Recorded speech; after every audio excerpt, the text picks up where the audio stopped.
Mga be, 2 years na si Imran dito sa ngayon sa Pilipinas. And hindi pa kami nakakauwi ng India kasi nga medyo mahirap mag-travel. Unang-una sa lahat, yung pamasahe, sobrang laki kasi apat kami.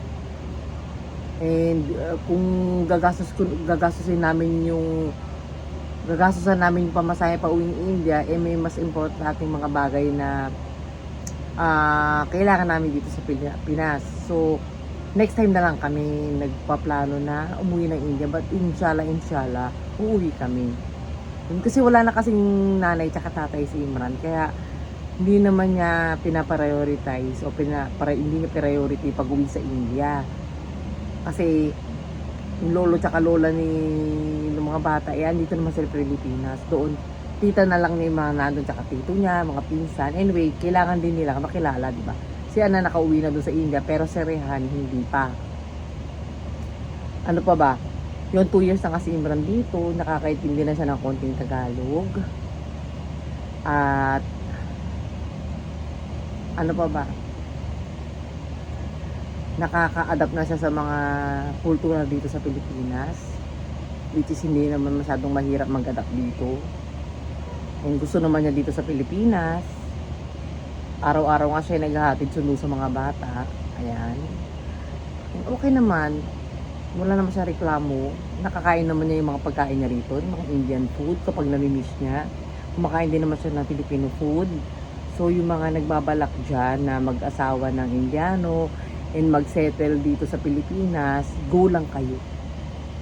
Basta may pera kayo, meron kayong business dito, hindi mahirap mag-stay dito sa Pilipinas. Yun lang, paghandaan yung gastusan yung mga visa process, mga visa expenses, yan. Si Imran kasi nakakuha na siya ng 5 years na temporary residence visa. Ayan. Pero bago nakuha yun, bago kami nag-apply ng 5 years extension, nag-apply muna kami ng 1 year. Yun. After 1 year, pumunta ulit kami sa immigration para magpasa ng same requirements na pinasa namin nung una kami pumunta doon. Nandun yung marriage certificate, PSA, na marriage certificate, tapos may interview, tapos may syempre pera, yan. Halos 40,000 yata yung nagastos namin yung unang punta namin for 1 year. And yung extension ay nasa 30,000 something. Yan. Ayun lang yung mga paghandaan nyo. Tapos, madali naman yung procedure, may mga naglalakad naman doon, nababayaran na lang ninyo. Pero mas, kung ako sa inyo mga be, mas okay yung kayo mismo ang gagalaw. Madali lang naman din. Ako wala naman problema sa amin kasi katagalog naman ako, nakipag-communicate ako doon sa immigration. Mababait naman yung mga tao sa immigration, huwag kayong mag-alala. Nag-a-assist naman sila. And ano pa ba? Tapos yun, dapat every year meron silang tinatawag na report. Yan. Annual report ng mga foreigners. Ewan ko kung sa ibang lahi meron, pero sa Indian meron eh. Every year yan, from January to March. Every year, kailangan natin pumunta, o kailangan nilang pumunta para magpa-picture, yung mga, may kukunin sa kanilang ID, ganyan. Magbabayad ng 100 something. 300 plus. Yan. 300 plus every year. Then pumunta kami, wala na sa immigration noon, dati meron eh. Good nga, alhamdulillah, dito kami sa Manila para mas madali para sa amin na kumilos. Yung pinuntahan namin sa Robinson's Place, Ermita. Doon siya annual report. Yan, huwag nyo kakalimutan yun kasi may fine yun eh. Kapag nakakalimutan nyo magpa-annual report, every month yun, may bayad, may penalty. Yan. Ano pa yung mga ganap-ganap? Ayun na, na namin, yung expired na driving license niya sa UAE na palitan na. Meron na siyang driving license dito sa Pilipinas. Madali lang naman din. Yung sa akin din, hindi pa expired yung UAE driving license ko na ang tawag dito, pina-convert ko na dito sa Philippine driving license. Hindi na kailangan mag-practical ganyan, diretsong pina-convert na kagad. Doon kami pumunta sa Quezon City sa head kasi doon yung mga foreigners. Yan. Ano pa ba yung mga ganap-ganap sa buhay naming mag-asawa? Yun, hindi nga madali. Okay, kung may mga napapanood kayo mga pamilya na Indian, Filipina, yung mga hindi pa nag-aaral na mga anak, makikita ninyo na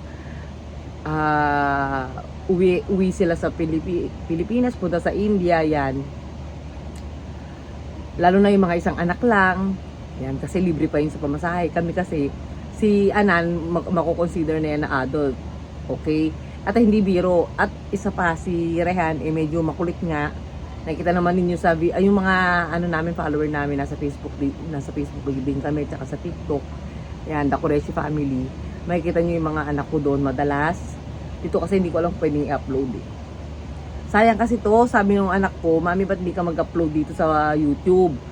Sinasayang mo yung followers natin, 25,000 follower na, yung subscriber. Yan, kaya itatry ko na mag-upload dito. Okay, hindi ko pinapromise pero itatry ko siya. Yun. And ano pa ba? Alhamdulillah nga mga bi, alam nyo, mas gumaganda dito sa lugar namin sa Manila kasi nakakabili na kami ng mga halal meat. Although meron dati kaya lang konti lang, ngayon meron na talagang marami na nagtitinda ng halal meat. Ayan, ayun naman yung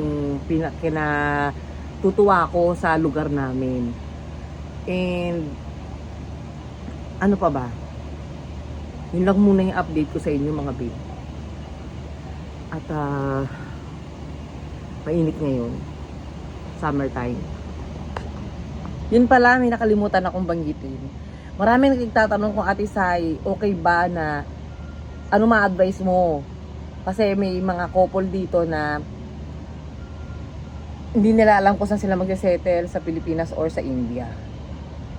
So ang ma-advise ko lang, basta may pera kayo, may business kayo, meron kayong every month income na dumarating, mas okay dito sa Pilipinas, sa totoo lang. Mas maganda dito sa Pilipinas. Although maganda rin naman sa India. Pero as sa Pilipinas, syempre nandito yung mga magulang ko, nandito yung pamilya ko, mas okay ako dito. Mas stress-free. Kaysa doon, yung language pa naman, iba. Yung kultura din iba. Ganda nung ko, nasa likod no, puro damit namin. Yan. Yun, mas okay dito sa Pilipinas. Kung papayag naman yung Indian na asawa ninyo, ipilit na lang ninyo kayo dito ka sa Pilipinas. Lalo na pag mga bata ay lumalaki, mas okay dito. Sa akin ha. Wala akong nakapapakisamahan. Yung asawa ko, wala din masyado pinapakisamahan kasi kami lang dito sa bahay, kaming 4 lang. O mga anak namin, tsaka kami 2 lang. So walang ganong struggle. Yun. Tsaka nandito kami sa Manila. Lahat accessible. 'Di ba? Yung mga visa para mga offices ng kailangan pag-process ng visa niya, nandito lahat. Malapit din kami sa airport, lahat. Kaya okay yung pwesto namin. Okay yung buhay namin dito. Alhamdulillah. Yun lang mga be. So patuloy lang kayo mag-abang dito sa channel namin.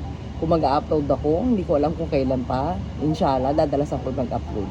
Yun lang. Bye! Ang init ng panahon. Summer na. Alam mo si Imran nag-aalaga niyang bamboo plant ko yan. Si Imran. Kasi kapag hinawakan ko yan, naninilaw. Ito yung ginagawa ni Imran dito sa Pilipinas, mga be. Ayan. Siya yung nag-aalaga ng mga halaman.